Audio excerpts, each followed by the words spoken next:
Hey, Autumn Athletes, Larry Sorensen here. Today I'm going to talk with Rachel Guest to find out what makes her an Autumn Athlete that's not done yet. Before we get started, please remember, if you enjoy our content, smash that subscribe button and support the channel. I really appreciate it. Okay, let's get this thing started. Rachel, why don't you kick us off with a little introduction? Hi, I'm Rachel Guest. I'm from Phoenix, Arizona. I was originally from Glendale, Arizona. I have my wonderful husband, Scott. I have my two kids, Hunter and Tatum, and I am a heptathlete slash pentathlete within Masters Track and Field. Well, why don't you tell us a little bit about your history? Let's go back a ways and find out what got you started in athletics and kind of lead us up into where you are today. I was not exposed to track and field really as far as being involved in it until high school. I was in PE class as a freshman and they did the presidential testing back then. I don't even know if that's something they still do. And I broke two school records, broke the standing long jump record and broke the 50 record. So it's no surprise that by the end of that school day, the track coach came into my math class and peeked his head in and asked where I was. And of course, the first thing I thought was, oh my gosh, I'm in trouble. What did I do? Because I didn't know who this guy was. And he brought me out into the hallway, and I can just remember my heart beating a mile a minute, thinking I've done something wrong. He just introduced himself. He said, I heard you broke some school records and wanted to know if I was going to do track. And I was like, yeah, I was thinking of doing it. I'd done like district track meet in grade school, but I mean, really nothing much. And that was the start of it. I was green, never done it before, had to learn how to do all the things, never had sprint spikes, any of it, and ran varsity for 4 years. So, did you play any other sports besides track? I did. I was a dancer from the age of 6. So I first gotten involved when I was 6 years old with dance, had been doing that, up through into high school. And then I also got involved in softball. I was not a good softball player. I think the only reason they kept me on the team was because I was fast Mm. and I was in outfield. So I was running all over the place. But the problem is once I caught the ball, could I really throw it accurately to get in? That was questionable. So track was definitely what I was more designed for. So you mentioned something about the dancing. What type of dancing did you do? And then tell us a little bit how that works. When I first got started, it was jazz. I remember that being the first class. And to this day, I can still remember the first song I performed to. It was Freeze Frame by the Jay Giles Band. Mm. And then that started getting into tap and into ballet. And then once I, got into high school age, it just kept progressing from there. Did the palm line, did competition, but it was one of those that I like to do lots of things. So it only made sense that as I got older, not only just from the sense of dancing, and how that was able to give me skills that can translate as an athlete in any sport. I wanted to do different things. I did softball, like I said. I actually did a year of basketball. Now that I'm thinking of it, I was terrible. And then track, and that's where I think I really found my love. And so I'm pretty fortunate that once I got into that high school and then college, I was able to do both. I was able to still live that love of dance, which was that very early age I got introduced to, but then I had this new part of life that was track. And that carried me through. That helped pay for my school and college. So I did kind of have to put dance on the back burner for a while. And then once I became an adult and I was past college and didn't even think track was even something that was a reality any longer, I got back into dancing when I had my daughter. Mhm. Got her involved at a young age, started dancing at the studio. Before you know it, they were asking if I would be available to teach some classes, and taught for 15 years at that studio. And COVID, unfortunately, caused them to have to close their doors, like a lot of businesses that just didn't survive. And I had an opportunity where I thought, uh-oh, at this point in my life, I was a track coach at the local high school. I still wanted to do that. And I was afraid that depending upon what I needed to do for work wasn't going to allow me that flexibility. And I reached out to the district, and within less than a week, they loved what I proposed to them. And I started a dance studio. of my own. That's through our community education program here at our local district. And 4 years later, we're still running strong and having a great time. Did you have anybody or anything that really inspired you, whether it be in dance or in track and field throughout your athletic career? I remember in the early 80s watching Jackie Joyner Kersee. And I was about 8 or 9 years old. And I just remember watching this athlete and I was just mesmerized by what she was doing. And I can remember thinking to myself, I want to be her. I just thought, man, like I didn't even know anything about track and field. I just thought it was so amazing. And so fast forward in high school here in Arizona, opportunities to do the heptathlon, decathlon were not available. I was not involved in club track. I just did high school track. So I knew of what it was. I remembered, this Jackie Joyner Kersee and how amazing she was. Obviously, she's an icon within our sport. But it wasn't until college that I was exposed to being a heptathlete. And my first month at practice, they did some testing, had us do, 150, had us do some jumping. And the coach was like, hey, we think you'd be a great heptathlete. The only event I had ever competed was a 200. But me being me, I was like, well, how hard can it be? I said, okay. So I had to learn how to hurdle, how to jump, how to throw. And it wasn't until even years after even college that I thought, you know what, it's funny that here this, 8, 9-year-old who saw Jackie Joyner Kersee, it eventually evolved into me living that combined event life as an athlete. So yeah, definitely I would say she's that inspiration. Have you had any injury problems, setbacks, or anything that derailed you for any time periods? Where do I start? I think there's many of us that can, go through a list of injuries. As a younger athlete, I broke my foot in 3 places as a collegiate athlete that we thought was going to potentially be a career-ending injury. I was very thankful that I had an incredible coach at the time. I was devastated. I was actually at a community college at the time. I went to Scottsdale Community College out of high school, and then I received a full ride track scholarship to Idaho State from there. However, it was when I was at Scottsdale that this injury happened.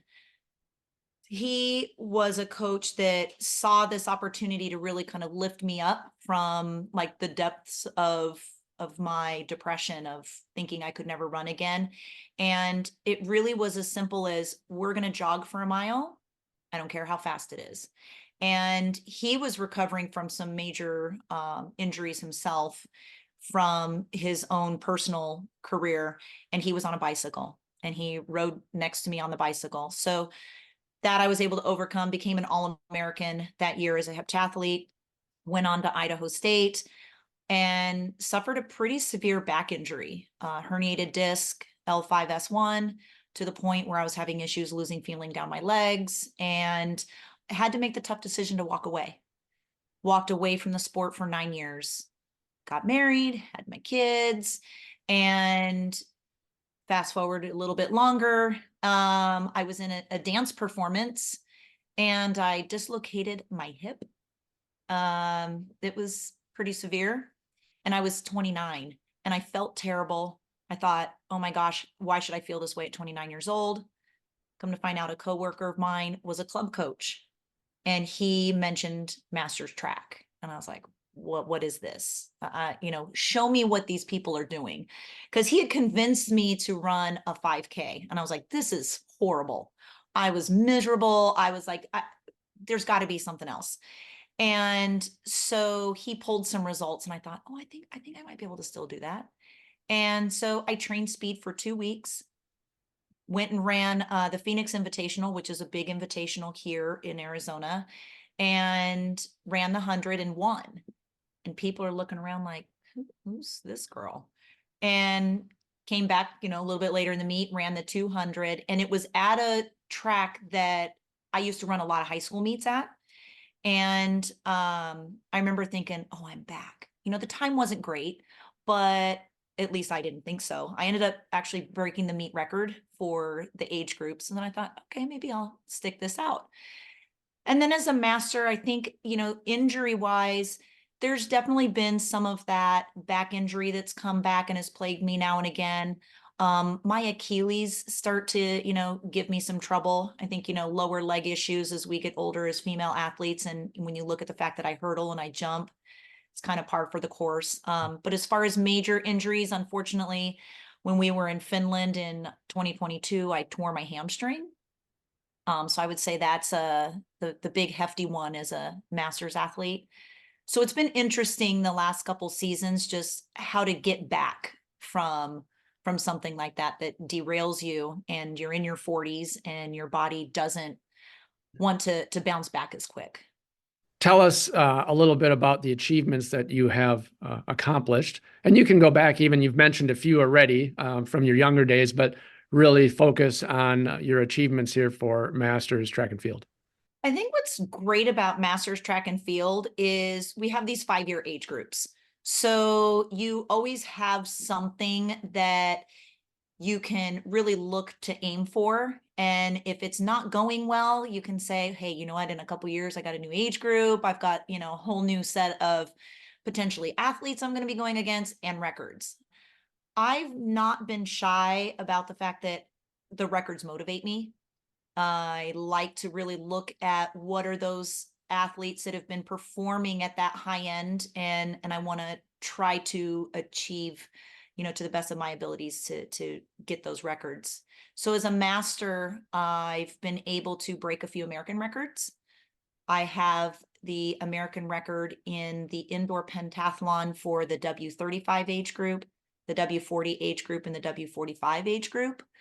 I have the outdoor heptathlon record for the W40, and I have the outdoor 80-meter hurdles American record for the W45. I'm on a few relay records, and I'm also proud of the fact that I was inducted into the USATF Masters Hall of Fame.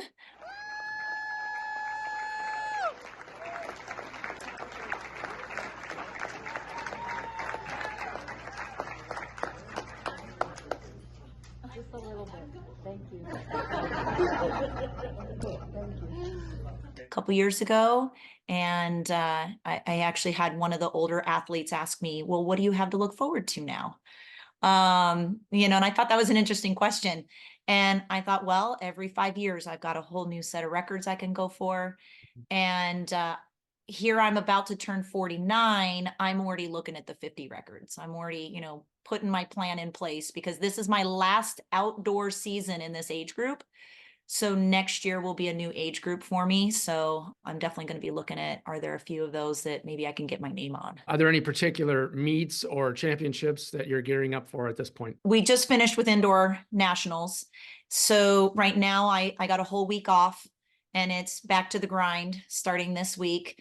My sights are definitely set on outdoor nationals in Sacramento, and then the outdoor world championships in Gothenburg, Sweden. So I like to play a little on the down low. I don't want to reveal all of my secrets, but I definitely have some targets and some goals of some records that I can hopefully accomplish this year. So I like the fact that I've been told that when you're at the top of the age group, you're not usually able to break records, and I like to try to prove people wrong. Mm-hmm. I've been able to do it in the past. When I was 39, I broke the American record in the W35 pentathlon. So I figured, hey, being at the top of this age group, I'm not gonna, not count myself out quite yet. So I'm hoping that I can maybe add to the haul and have a few more after this outdoor season. Okay, so you mentioned the grind. So fill us in on your grind. What do you do?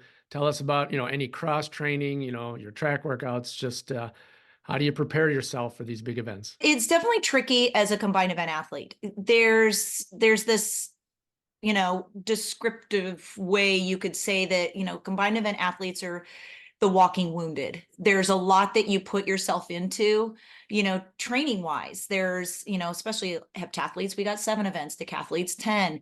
So there's always that risk, and finding that right balance of how much you should train versus the overtraining part of it. So I do try very hard to balance it out. As I'm getting older, I'm learning I have to cut back on some of it. You know, the part of my personality that wants to grind more than my body can handle struggles.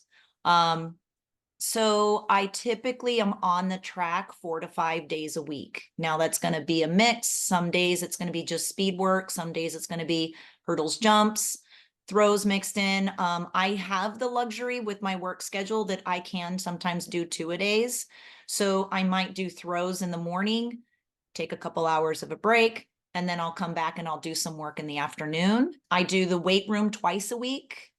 And then the other challenge for me is it's always that worry about recovery. I, being a dance teacher, I teach 27 classes a week. So that's a big demand on your body. So I try really hard to not demonstrate as much as I used to, because I always take pride that I can still do it. But I have to remind my students that I'm old and I have to be careful not to do too much, because it does start to wear on me. And as far as cross training, I'll mix in some pool work when I can. Again, I'm in Arizona, so the luxury is it warms up a lot earlier for us here. I can get into a pool. I do have access to an indoor pool. I'll do some bike cross training, but really for the most part at this time of the year, as much as I can be, you know, on the track doing the events, I'm going to do it so that way I can get the most out of my time. I think I saw something about you doing Pilates as well. Is that a big Oh part of yeah. cross training? I forgot about Pilates. I love Pilates. It really does help me, especially with my back.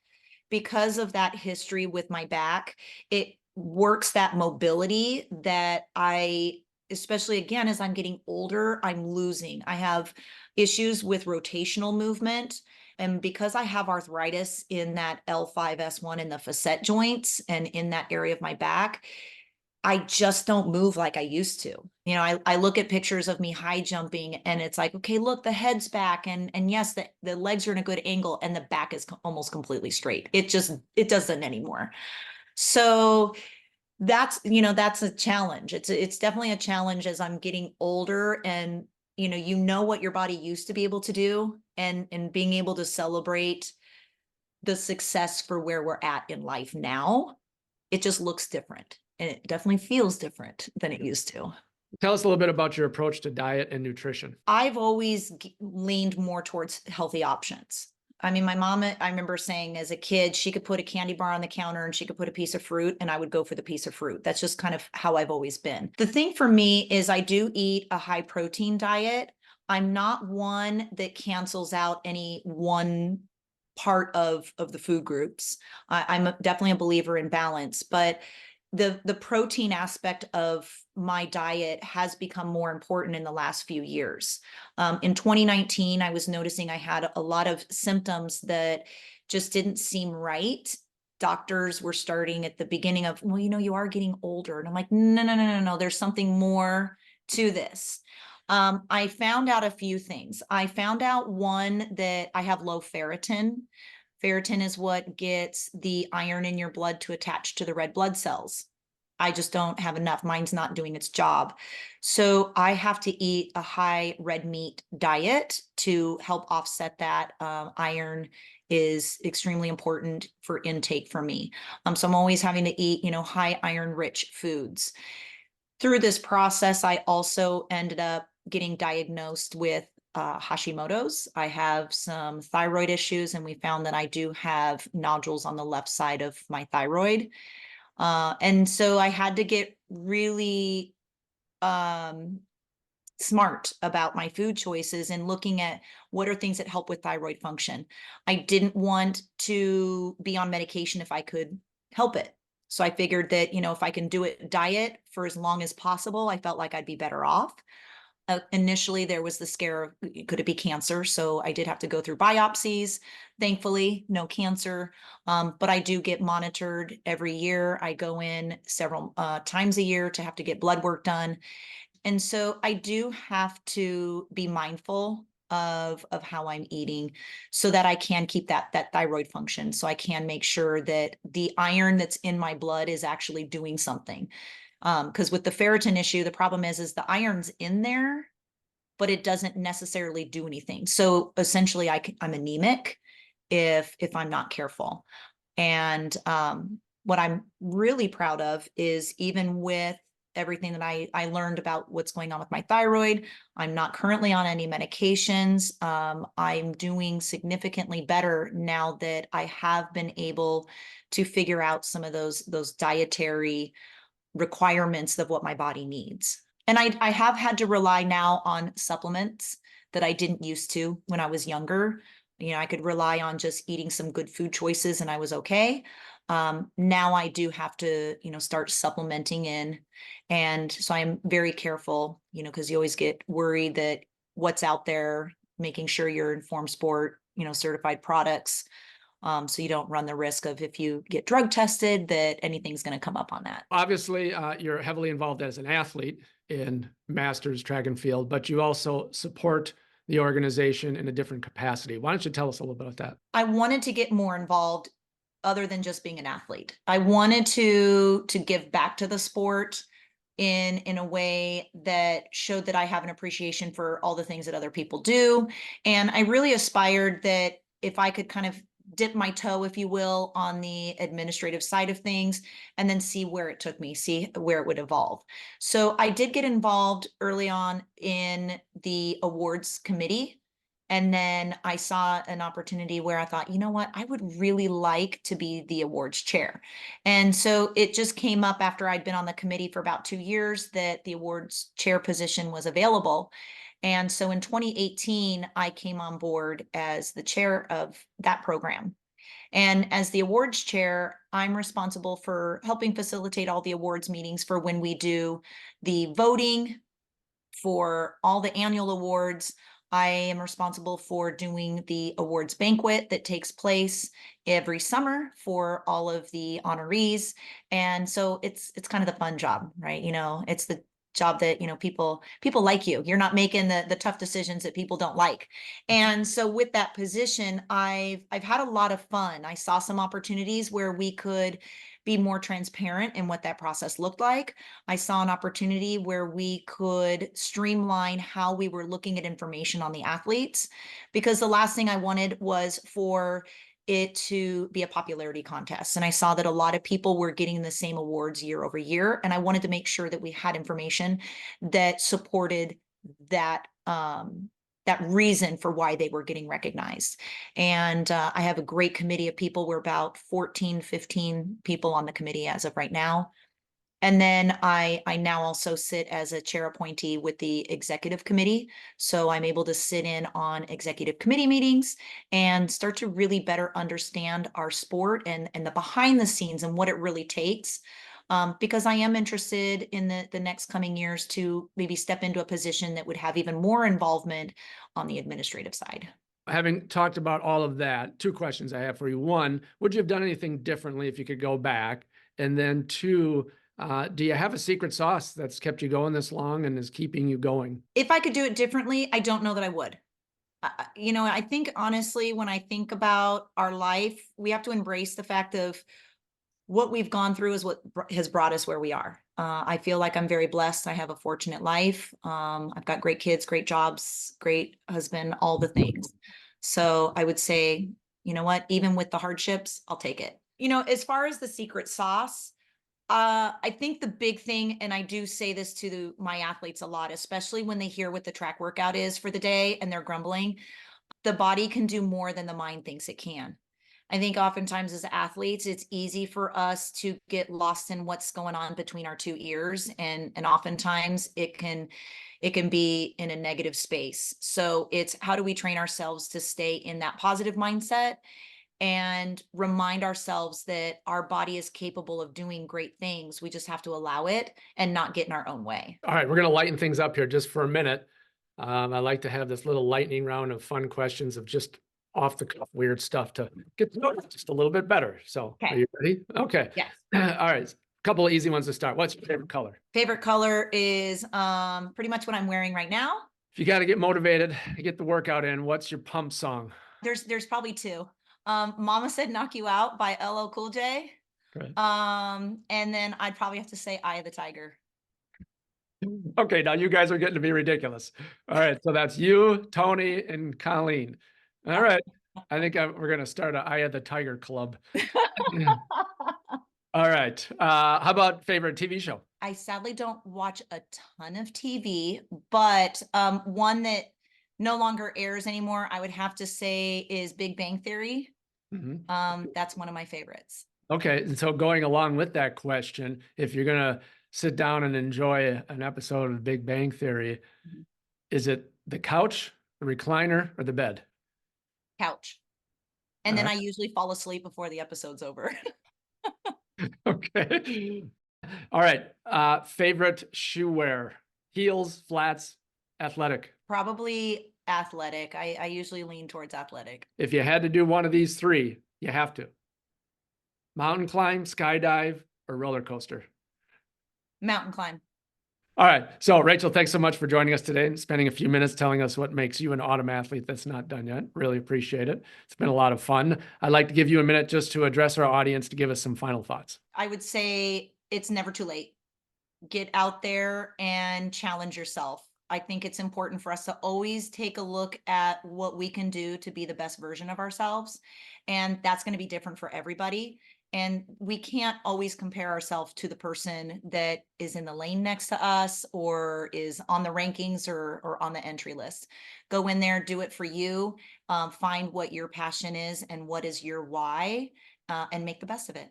There you go. Great advice. Rachel Guest, definitely an autumn athlete that's not done yet. Remember, folks, keep moving, set your own goals, and train hard to achieve them. We appreciate you spending some time with us today. Thank you so much for watching, and we will see you next time.